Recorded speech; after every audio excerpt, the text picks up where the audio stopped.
agency for going a completely different way, wanting to stand those champions, which can still impact sides, but no, going complete, like, help my side lanes, make sure Ben and Gala are having standout performances. And I think it makes sense for this tournament where we have seen Xiaohu struggle in some laning phases, but as long as Ben is stable and Gala is popping off, that's been RNG's recipe for success. Yeah, absolutely. And I think you're going to want to see Wei getting involved. I'm curious, is Lee Sin going to be high prio here? It is, in fact, still Viego, which really does just seem strange to me. Based on what we've seen on stage, clearly it must be working in scrims, I think, a lot better than it's working on stage, because all the big teams seem to be performing a lot worse with the Viego. I mean, just out of the matchup we just saw, EG's 1-4 now with Viego, G2 1-3. Basically no one is doing particularly well with it. Apparently, yeah, RNG may be the exception to that rule. 4-0 so far on the Viego. Obviously, having only lost one game, it becomes a lot easier to have a high win rate on your champions. So we'll see what the Viego can do here. There's the Gwen that was left open. T1 will lock it in for the top lane. Yeah, now T1. I mean, you would assume maybe a jungler would come out here, especially with the fact that Viego already taken off the board. Your pool can be pinched quite a bit. It has to be Lee. Oner has been someone who's been willing to go with, some of the more niche picks coming out, like things like the Poppy earlier on. The Vi. Yeah, Vi is something he's really gravitated towards. And yeah, it isn't going to go towards the Lee Sin. They are going to save that one, say, hey, Oner has enough left in the tank for us to just get the 80 carry that we want. Yeah, absolutely. I mean, it is interesting because you're for sure expecting RNG now to throw a couple of bans towards Oner and see if Wei can get an advantage in the jungle. Of course, you said it. He's played a lot of different stuff. He even brought out the Kindred, I believe it was in the earlier stage, in the group stage. So there are a lot of options here, but GP becoming what is pretty much the standard answer it now feels like to the Gwen. Of course, Jack's already banned out, and that's kind of the second go-to. And what happens in this sort of draft is you pick the Xayah. That means that RNG have to think, well, do we want to pick top lane here, or do we want to look towards an 80 carry out of our own? T1 now, because they picked the top lane, can pinch that 80 carry pool a little bit and put Gala on something perhaps he's not quite as comfortable on. Well, honestly, I feel like they're going to struggle too because there wasn't a lot of bans towards 80s in the first round, right? So I do think it's pretty tough to actually push him that far down, especially when we know, Gala is pretty flexible. You could do something like taking away the Kaisa. That is very true.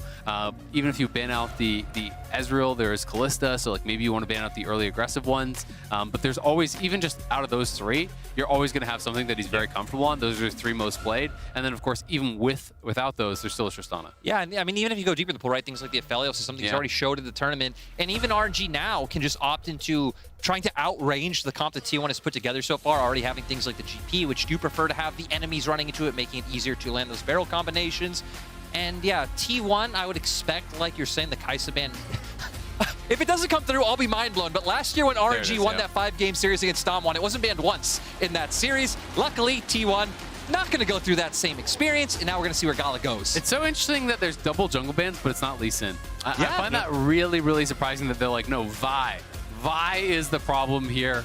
More worried it feels like about pick than they are potentially about some of the early presence of that Lee Sin.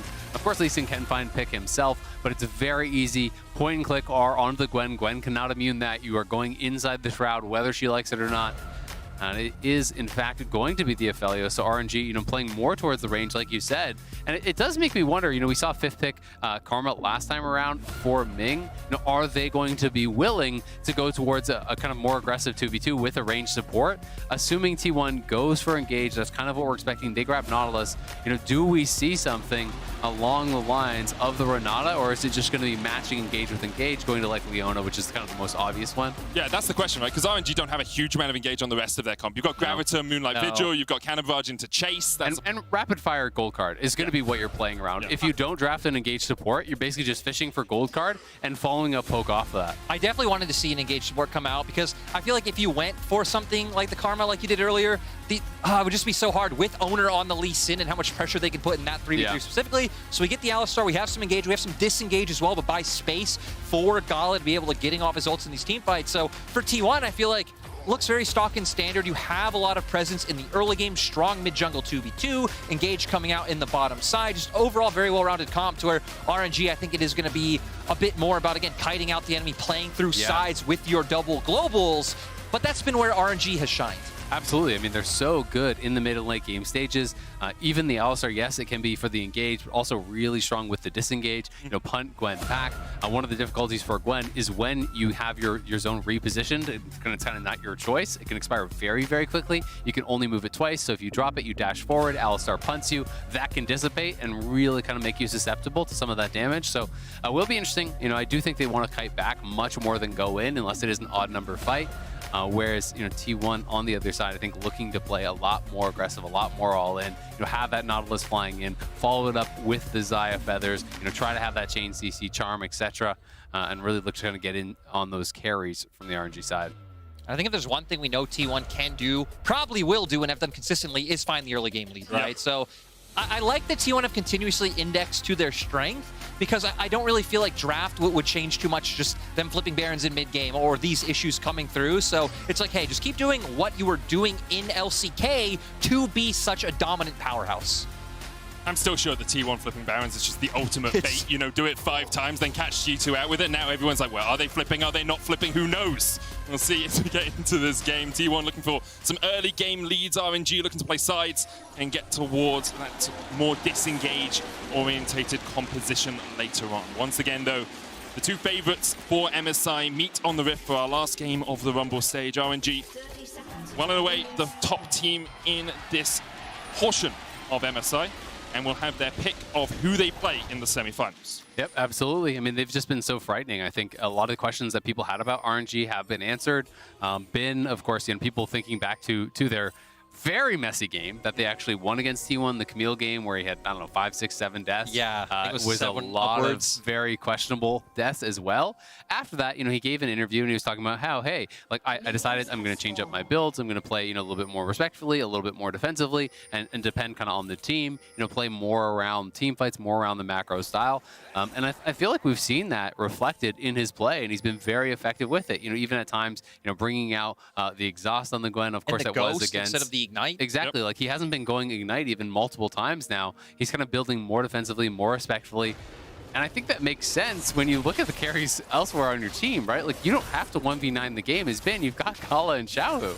And it's something that was very frustrating in their run in LPL, where it seems like they were trying to replicate their success from last year when Gala and Ming were having, especially a phenomenal playoffs in the LPL, but it was still a lot about Bin. I'm glad they came into this tournament and readjusted to giving Gala all the resources when he's playing so well. Absolutely. And I mean, I can also see, you know, from Bin's point of view, you think back to his run with Suning, right? Like, how did he have success? Well, he was playing like a madman. He was picking the Jinx and going right, or not the Jinx, the Jax, and going right at them, you know?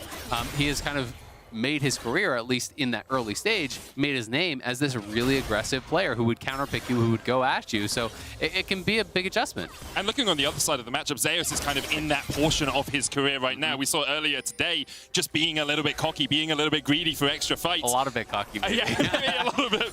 But it's great to see this sort of dichotomy between the two, because Bing can still be aggressive and Zeus can still be passive, but at the moment they're kind of butting heads in the top lane. And just the level that he's brought in, right? Because I feel like when people have thought about top lane carries the past few years, like barring people like Nuggery, it really has been all about the LPL. I'll pause Ming having the flash. Yeah. The Ignite was ticking on him. Keria did get the hook on him as well. Now, Ming does have the Hex Flash, so it's not going to cost him too much, but it's still not the best. I mean, there really is the power of the Glacial Augment. You know, when you land that hook, it's, even though he had a well-timed Pulverize, it's so difficult to actually walk it back to the tower. You're going to take so much damage on the way back there. And if Xayah actually got that third feather back and gets the root, then you could potentially die. So I think it was a pretty respectable flash. We'll put them a little bit down here, but I actually like the call. And overall, I mean, right, RNG I expect to slow down the early game quite a bit, considering you do have that Alistar and Aphelios down on the bottom side, not too much you can do. GP, sure, you can do decently in the isolated 1v1. Your Q range outranges Gwen's Q. It's on a very low cooldown, all of this sort of stuff. Level 6 is really the mark we expect for RNG to start making plays. I think right now is when we'll see a bit more coming out from the T1 side, as Wei just going to shadow. Faker knows Wei's here. Wei just cleared out a ward, or knows at least he's in the area, so Faker respectfully shadows the bottom side of the map, because when you know the jungler's up there, it's easy enough just to get out of dodge. And we saw both junglers actually just playing around their laners resetting, right? You know, this is not actually expecting to kill him. He cleared out a ward, he goes mid, he covers the push. Oner previously, as Zeus is pushing up top, he's sitting in that river brush just in case Viego is there. And that's really smart play, because it can be very dangerous. Otherwise, pushing it up, you're basically just flipping it if the jungler is there or not when you're low on health and mana. Yeah, and it seems like even for T1, actually, for Oner, not too many options really with the fact that their bottom lane is pushing in so heavily. And Wei still not going for his reset just yet. Wei really wanting to find something on the map, but T1 just giving no openings. Sometimes these more delayed resets can really cost you. It shouldn't cost too much. Going, man. Yeah, he's still there. They're going with Gravitum. I think it's the setup they're looking for. They're going to try to combo into Gravitum and bring him in. But maybe just worried about a potential lane gank from Oner as well, because it is a little bit bizarre they staying out this long. Yeah, they're walking him all the way up the lane as well. Like, they're definitely expecting to do something. Okay, so Ming was trying a sneaky Hex Splash there, which you can do from one bush to the next without being seen. He just missed it, or he was just in the bush when Keria was in the bush, so he's spotted. Means that RNG don't get the play they were looking for. Yeah, I think overall it's pretty good for RNG as well, because since Oner had the reset, right, he already has 2 long swords in his inventory. Well, finally upgraded to the Warhammer. It could have been really bad for RNG if Oner was there and there was a 3v3. Yeah, absolutely. I mean, it's still a little bit rough because T1 held the wave, right? So now you kind of have to decide, like, do you want to just base anyway? And they're actually deciding, no, we have to stay and push this in. We have to try to get it reset. But of course, is a dangerous situation because Wei is no longer with them, not shadowing them. It looks like T1 instead decided to just push it. So RNG backed up, faked that they were going to be basing, basically. T1 look for the push on the reset. Now they will fast push here. You know, just utilize their, God, I always forget, Dematerializer. Yep. Dematerializer on the cannon, so you get a fast push. And this can catch people off guard, because generally you're going to base on the cannon wave, knowing that's going to take them a long time to shove that in. So that's often why people are just going Dematerializer on support. It's for these reset timings. Yeah, and again, just gives you such a big window as a support as well. Now, with Ming getting his reset to look to make something happen on the map, but Oner going to be the one shadowing for Zeus right now. Needlework coming out, Bin flashes away. Final Needlework from Zeus, doesn't hit. Oner is up towards this top side. Call this a die-hard gank because he comes up through the vents up towards the top. And so the wave crashes in. Q does connect. Bing underneath the tower, trying to survive. Cannon Rush going down as well, but a great destiny from Xiaohu. T1 look for one. Oner able to flash away. Zeus escaping as well. Perhaps T1 can get out of this. Already got 1 kill. Wei and Xiaohu on the chase. Wei dives forward with the flash, gets 1 in response. Faker over the wall. The charm flashed away by Xiaohu. Faker now stun carded. Wei stolen away that Gwen. Can look for a little bit more, but no flashes on either side means that this is likely to fizzle out. RNG getting a little bit greedy there. It felt like they were trying to go for both at the same time instead of just taking 1 guaranteed kill. It does end up costing them both their flashes on Wei and Xiaohu. If they'd just taken the 1 kill and backed off, it would have been a trade. But I think wanted to get more because Bin had already gone down, because they lost that first blood. They're looking for a little bit of a payback, but now it means they're going to have to be playing pretty defensively here, because Xiaohu could be easy pickings potentially when Faker has his ult and flash back up. I mean, especially with the fact that RNG were the ones who invested so much in this play, right? Bringing Xiaohu up, even Ming using his roam timing to come up the top side, which is beautiful by Oner to hit his Q, make sure they find that kill. And then, like you said, Azael, just both of them going to kind of head in different directions. Zeus able to buy a lot of time with his W, and that was the greed you were just sitting on. And Zeus now can just chase onto Bin. Needlework not quite up, and Wei was waiting in the wings. Zeus would win the 1v1, but Wei is not having any of it. It's never a fair fight up in the top lane. That's what you gotta learn. If it's looking a little bit too good to be true, it probably is. Great job there by Wei. But as you saw, you know, in that replay, yeah, they wanted to get more because, as I was highlighting on the minimap, Xiaohu was dropping a wave. He didn't actually have push before he moved. He's not TPing up. He's not ulting up. You know, is actually losing quite a bit there to Faker. I do love the fact that within the first 8 minutes of this game, we talked about how Bin is playing a little bit more passively and Zeus likes to be really aggressive, and then everything is topside and it's Zeus overstepping some of the time and Bin playing passively and waiting for his team to respond. Wow, we're just so smart. You guys are just such big brain, man. And now I wonder, I was hoping maybe we'd get more with T1 going towards the Herald. Like, sure, RNG doesn't have key ultimates, but still very LPL thing to look for these fights. Instead, RNG gonna just look for the cross map. We see Ming hovering around Dragon right now as Oner finally does get the Herald. And I've got to say, it's a way cleaner game than when they played last time, where both teams were honestly having a bit of a fiesta. You know, we saw some crazy Baron flips back and forth. We saw, you know, multiple objectives stolen by Gumayusi's Ezreal. We saw these, you know, crazy fights at Herald as well. 3v3s and 4v4s from like 5 minutes in the game, and it just never slowed down. Yeah, this is basically the polar opposite. It feels like a much more reserved, much more kind of serious style of game. Which is kind of crazy when you think about the fact that that one had stakes and this one has pretty much they want to win, man. They want to win. And I think in that previous game, it just felt like once they started brawling, everyone just felt like that was the way to win the game, was you had to fight your way out of it. And I think compositionally, it's looking a little bit different, which I think is part of that. You know, RNG, of course, want to play heavily through the 1-3-1, through playing the map, you know, utilizing TF plus double TP, you know, GP ulti for the global as well. And I think that's going to kind of lead you to play a little bit more slowly. Yeah, and Oner now going to look for this invade. I want to highlight that Ming making his way from base once again, the closer support. Destiny for the chase. Xiaohu not quite in range. There's the stun card, and yeah, Oner doesn't really have anywhere to go. Dodges away from the Heartbreaker, maybe just a little bit short, kicks away. Doesn't have a ward to jump to because he's got that Rift Herald, so no escape for the T1 jungler. And just really nice play coming out from RNG. I mean, they set up with the Destiny. They're able to find the pick easily, but again, just Ming always constantly waiting in the wings. His Faker, really nice trade. I don't think T1 will be able to capitalize on this, even though Keria now is also around the mid lane as well.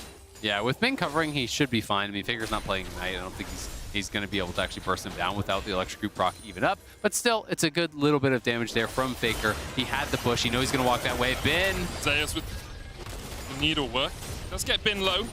Bin put the cannon barrage down, and with only 200 health, will decide to walk away.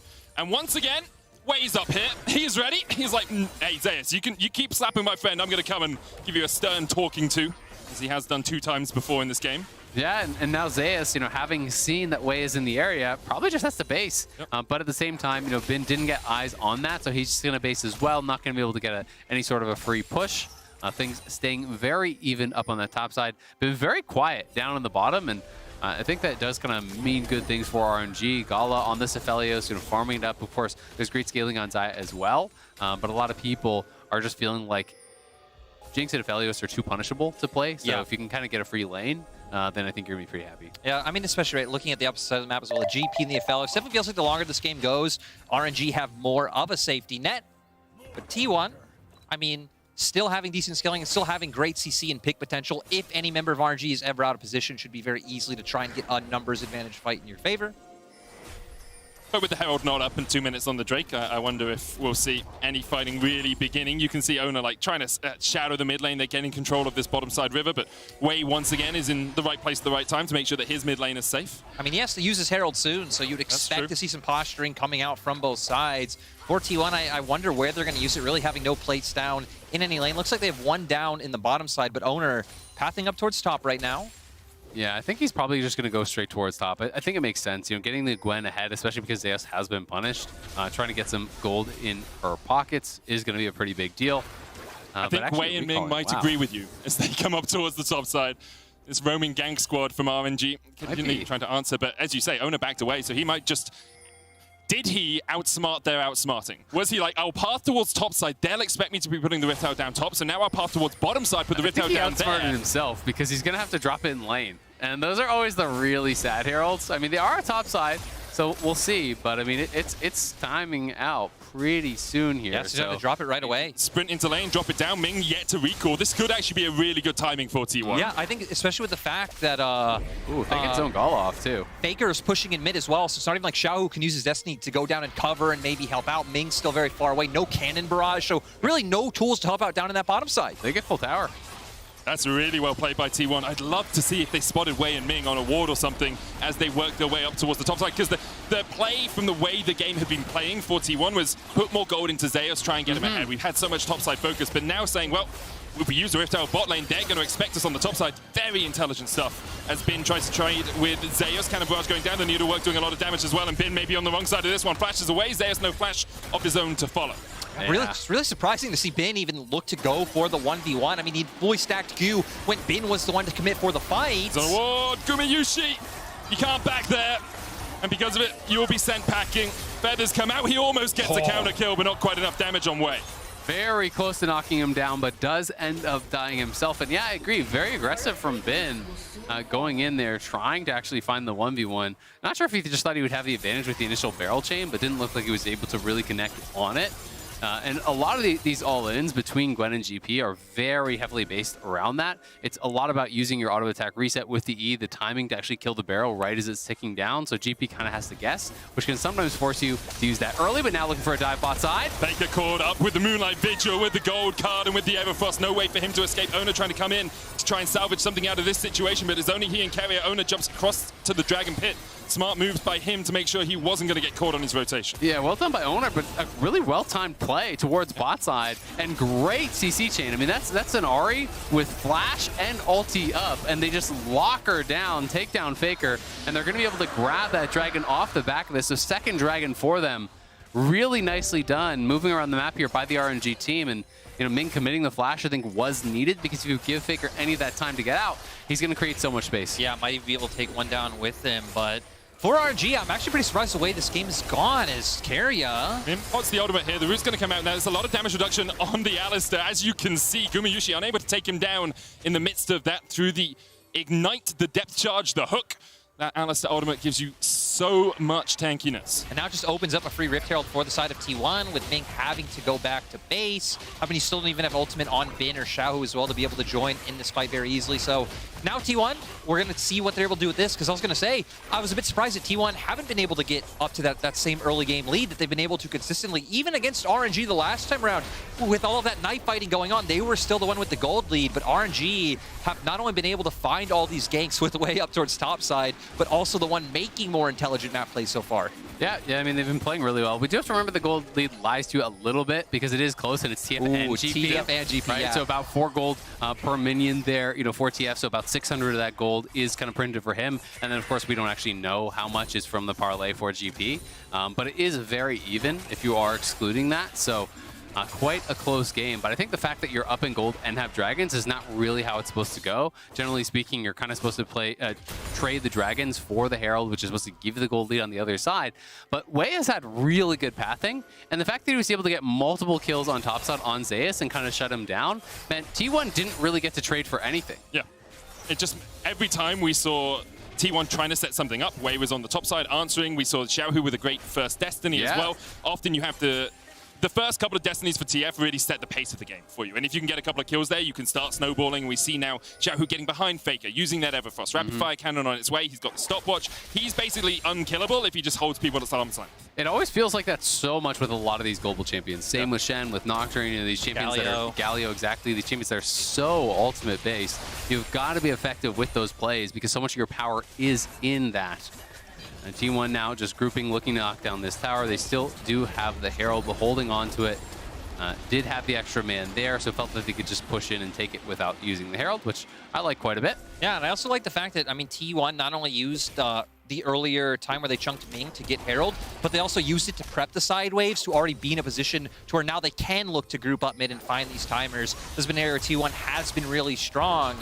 And now Keria going for the dive. Just full on dive here onto Bin. He's going to try and get away, but the cannon barrage is not enough. Keria tanks up a couple of shots. Survives with 27 HP. Yeah, super close. Still love the aggressive play coming out from the side of T1. RNG trying to answer in both mid and bot. You can see right now Wei hovering around Xiaohu and bot side, and Gala and Ming pushing up mid. Good charm from Faker, brings Xiaohu back up to the tower. Faker's going to have to try and get away. The Heartbreaker ticks again. Faker down to 58. What is it with T1 and surviving with double-digit HP? Just barely getting out. Back-to-back plays. That is big for T1. But at the same time, they will push him out. Nice kick. You can't get away from the kick. Gala locked out. Gumayusi on the ball. And Oner has just had some beautiful Lee Sin kicks in this tournament. I believe even against RNG in the last one. Great to see him come out once again. And it feels like T1 finally starting to look for these aggressive picks in the mid game that we were expecting. I mean, big plays from T1 in all 3 lanes, back to back to back. Oh, almost another one. Don't know if Keria actually wants that fight if both of them are there, but It's about asserting dominance. It's not really about whether you want the fight or not. It's about making them think you want the fight. Guys, I stopped that tempo. I stopped that tempo. I mean, I feel like this game is about who gets the mental edge going into playoffs. Yeah. And I feel like that Chad energy would be the best mental edge you can have. And at the same time, he was actually going down there, I think, largely just to delay the backs because T1 dropped Herald mid off that kill. They took tier 2 mid. So T1 really getting things going here. They were 1K down when we checked in a couple minutes ago. They have now catapulted a little bit over 1K ahead. But I think a lot of this is going to come down to the setups for this next dragon. I'm really curious, does RNG play heavily through for this third dragon? And it looks like they do want to. They do, of course, have the option of just going towards sides and trying to get gold themselves. Fight might begin here as the TP comes in. Keria looking for that front line. Gala off towards the back to be able to keep himself alive. In the midst of the fight, Zeus is there, diving on towards Gala. Wei already down. Ming short to follow the Inferno coming out. Featherstorm used as well as Bin is rooted up. T1 advancing and RNG falling by the wayside. A double for Oner. The kick connects. A good pulverize will stop him with the stun card as well. T1 just preempt the play. RNG trying to look for the setup, and T1 just hit the go button there, getting so many kills. Bin TP's in, but he's far too late. Only TP's in to die.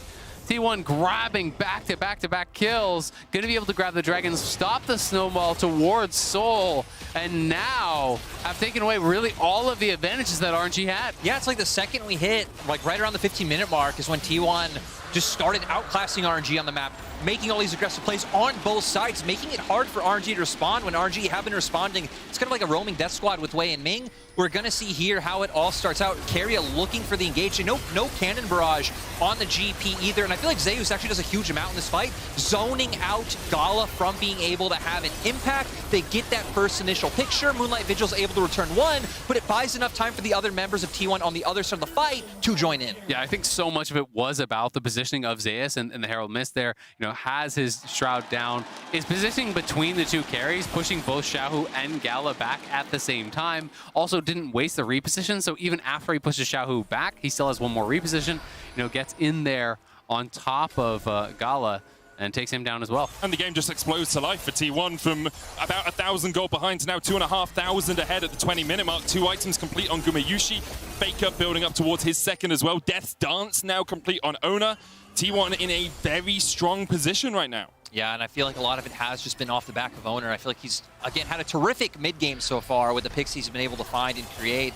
And now T1, with this mid lane push, with the fact that they did take those 2 turrets earlier, like Azael said, can very easily push into the enemy jungle, start getting this aggressive vision down. It's going to be very hard for RNG to rotate from lane to lane to answer these pushes, or T1 can just find these easy picks. I mean, RNG want to play through sides, but like, they have nothing. Like, look at the vision, right? They've got absolutely nothing right now. Their vision line is like here, right? Like, yeah. It's really hard for TF and GP to actually push out and look for plays. Instead, they're going to contest their jungle. Keria, the one on the front line. Stun cards coming out. Oner onto the back. The damage onto Wei is there, but Gala's able to answer with Keria.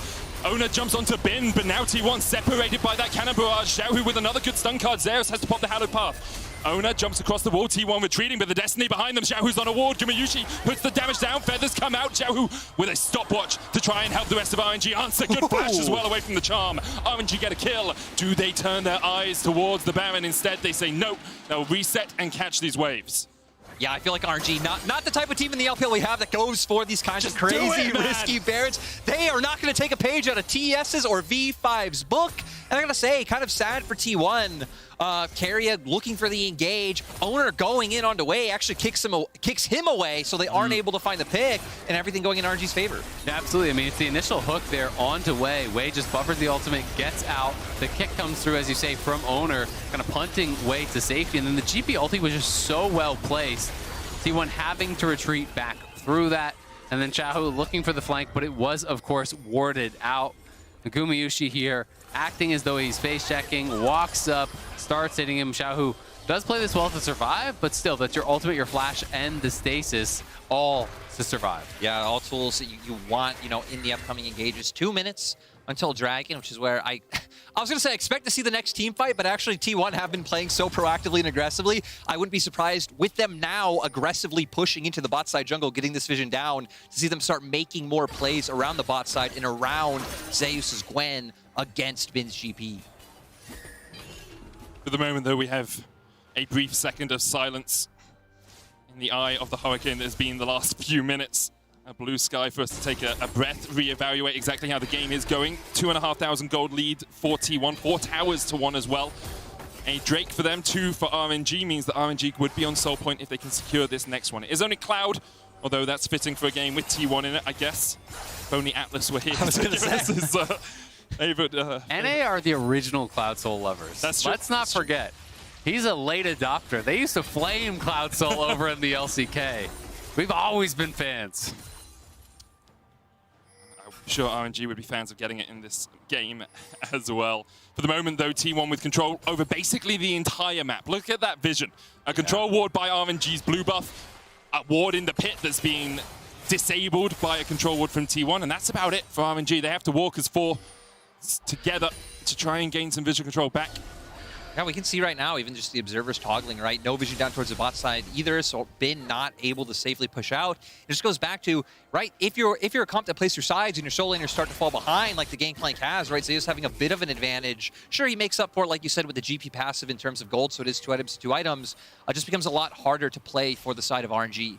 Yeah, absolutely. And even this next dragon, like I don't know that they can really approach it. It feels like maybe you're just trading vision in the Baron area for the dragon, and that's about it, right? Which isn't a big prize by any means, but I don't think you can just walk in blind here. You know, Bin even going to be pushed back out of his own jungle. They're looking for Faker on top side. They can push a little bit too far forward. Gold card comes out. There's the root as well. Ming needs to get in range for a knockup, but Faker can just get back to the tower. Ming was not close enough, and Faker escapes with the Spirit Rush. Ahri just so safe in those side lanes because you have so much mobility. You know, even without a tremendous amount of vision and coverage on that side, and his team playing towards bot side, Faker knows, unless there's 2 people there immediately, like you have to have the CC layering or you're never going to kill Ahri. Yeah, now for RNG, not even really able to trade any aggressive vision up towards the top side. They do have some. They did get, 1 or 2 wards down to at least spot out if T1 are up in the Baron area, but still after these resets, you expect T1 to come back with more control wards, re-establish vision on the top half of the map, and then once again look for those picks that we saw before, where actually it was Keria who got caught off, but still T1 definitely going to be favored if they are pushing aggressively into RNG's jungle. Big item completion though for Gumayusi, has the IE complete. That is absolutely huge. Really going to be in a huge power position now over Gala, who's going for LDR third. It's possibly just pit stops for Last Whisper and then chose to go to IE. But either way, he is super far away from that spike, and it's just such a massive deal for these crit marksmen. Yeah, I feel like RNG are actually relying a lot on Bin's damage with the way that Gala has itemized so far, so he's going to have to really hit some massive barrel chains. And it just feels very difficult for Gala to actually ever get in. Zeus has been positioning so well, using the immunity, just kind of standing in between Gala and the rest of the team.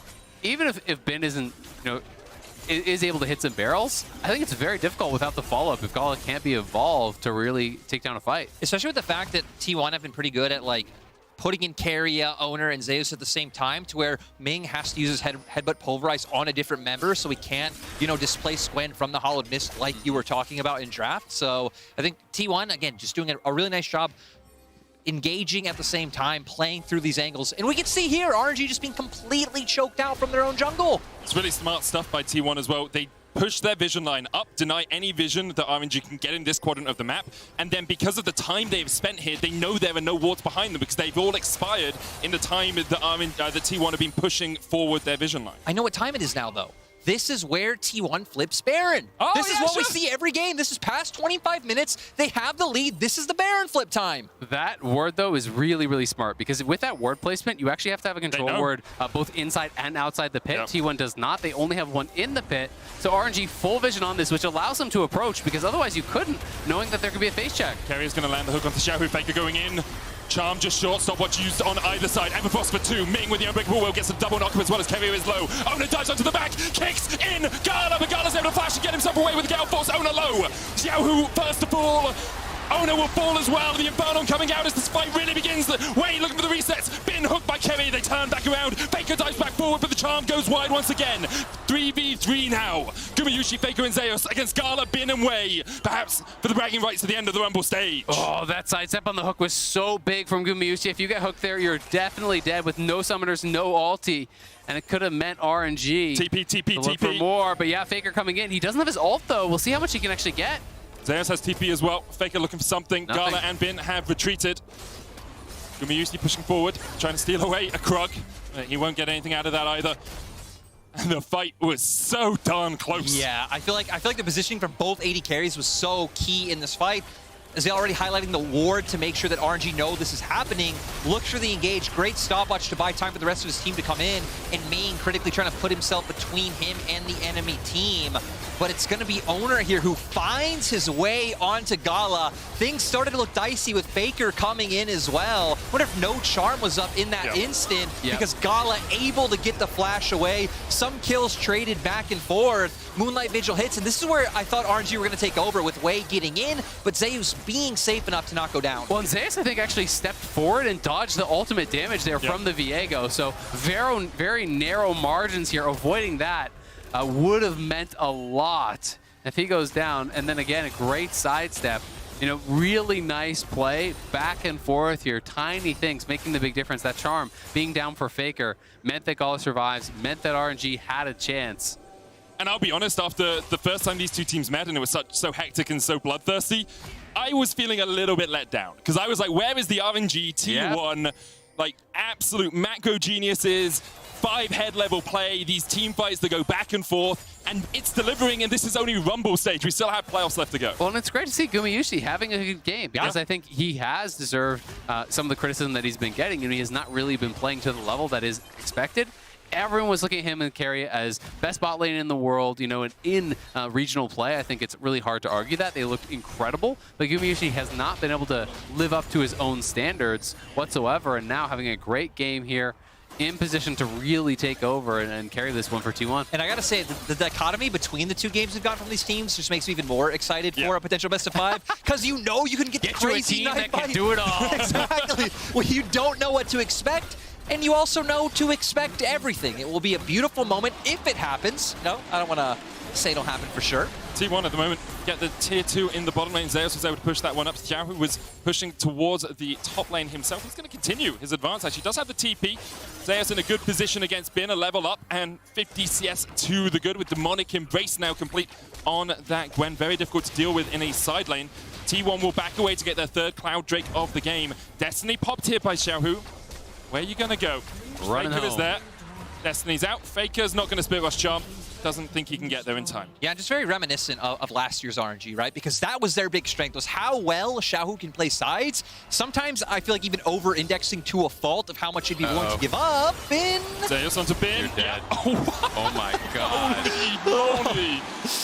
Put him in the trash. His name's Bin already. That's what Zeus has done. Gwen may be immune, but GP apparently is not.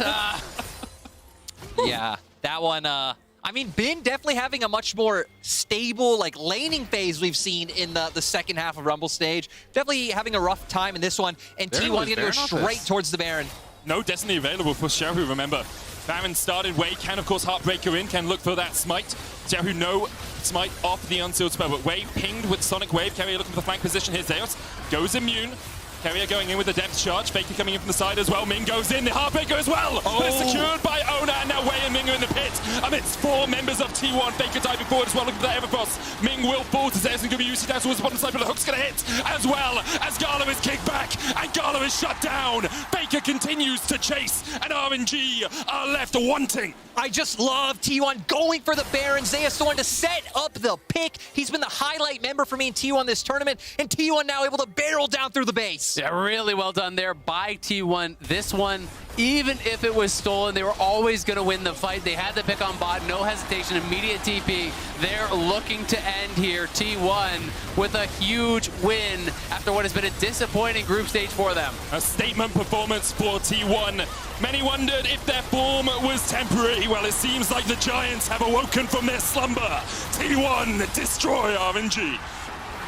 Form is temporary, but class is permanent. And T1 coming out on top here. The Busan crowd coming alive for this one for sure. They were expected to be heavy favorites. They lost to the big 2 in their first round robin, and a lot of questions started to be posed. But T1 now, I think, showing us their best game here you know, of the event. We're against a really high quality opponent, looking very clean, very decisive. Overall, just amazing performance again. Zay is stepping up to be the guy that, like Chronicler said at the start of the day when Dash asked him who do you think is the best performing player in the tournament, his was the name he put out. And I definitely think, again, just extraordinary so far. Oner with an amazing game as well. I just got to say it again. Just seeing the 2 games, I just want the best of 5 because it will be insane. I'm sorry, though, because RNG can't pick T1, so we know that then both not getting to the finals. Yeah. Well, I know we're getting the EGG2 finals, like you guys said. It's 2019 all over again. It's going to happen. But yeah, great performance by T1, especially since